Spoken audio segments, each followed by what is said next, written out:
perbekalan tersebut tidak ada gunanya dan hanya memberatkan musafir saja.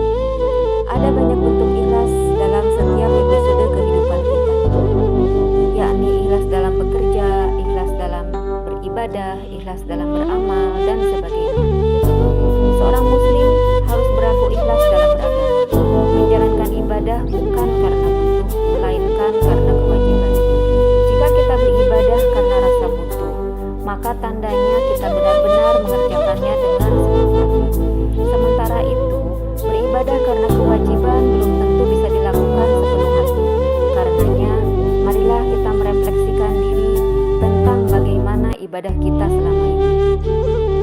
Sikap ikhlas sangat penting dipraktikkan dalam kehidupan sehari-hari, apalagi saat kita mendapatkan musibah. Dengan memiliki sifat ikhlas, maka kita tidak akan mudah mengeluh, kita tidak akan mudah protes kepada Allah Subhanahu wa Ta'ala. Ikhlas akan memancarkan sinar yang memelihara seseorang sehingga ia tidak jatuh kepada kekufuran. Sebab banyak kasus orang yang ditimpa musibah kemudian imannya menjadi lemah lalu kufur atau murtad.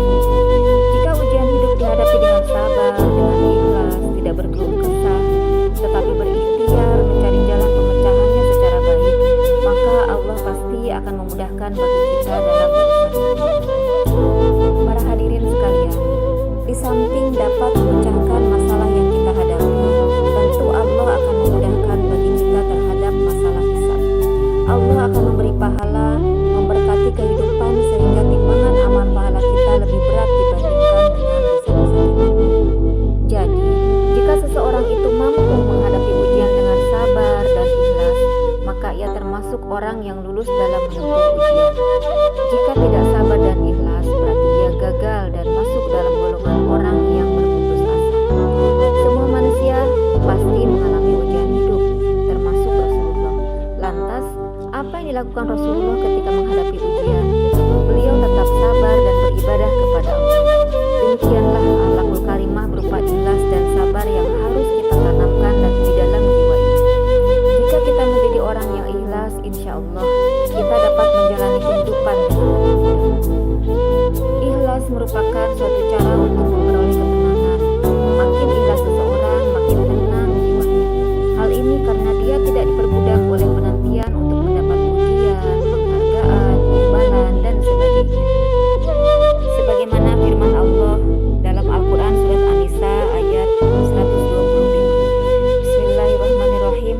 Wa man ahsanu dinan mimman aslama wajhahu lillahi wa huwa muhsin wattaba'a millata Ibrahim hanifa wattakhadallahu Ibrahim khalila. Dan siapakah yang lebih baik agamanya daripada orang yang ikhlas menyerahkan diri kepada Allah, sedang ia pun mengerjakan kebaikan dan mengikuti agama Ibrahim yang lurus. Sangat jelas perintah Allah kepada kita untuk ikhlas. Oleh karena itu, marilah kita hadapi setiap ujian dengan penuh keikhlasan karena Allah sangat baik. Ada berbagai cara untuk ikhlas dalam menghadapi ujian hidup.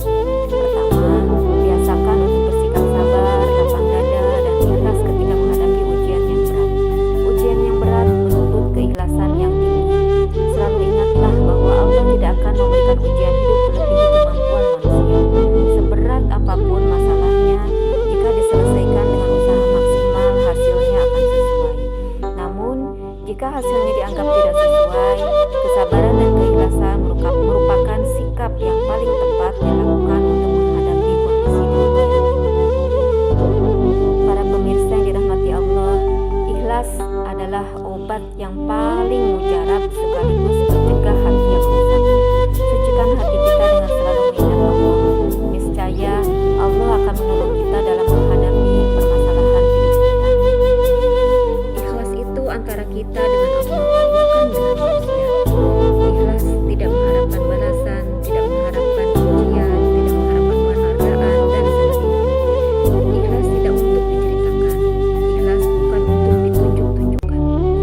Marilah kita sama-sama membina ikhlas di dalam hati. Semoga Allah Subhanahu wa Ta'ala senantiasa memberikan petunjuknya kepada kita semua. Akhirul kalam, aku qauli hadza wastaghfirullahi li wa lakum. Fastaghfiruhu innahu huwat tawwabur rahim. Fastaghfiruhu innahu huwal ghafurur rahim. Wassalamualaikum warahmatullahi wabarakatuh. Alin.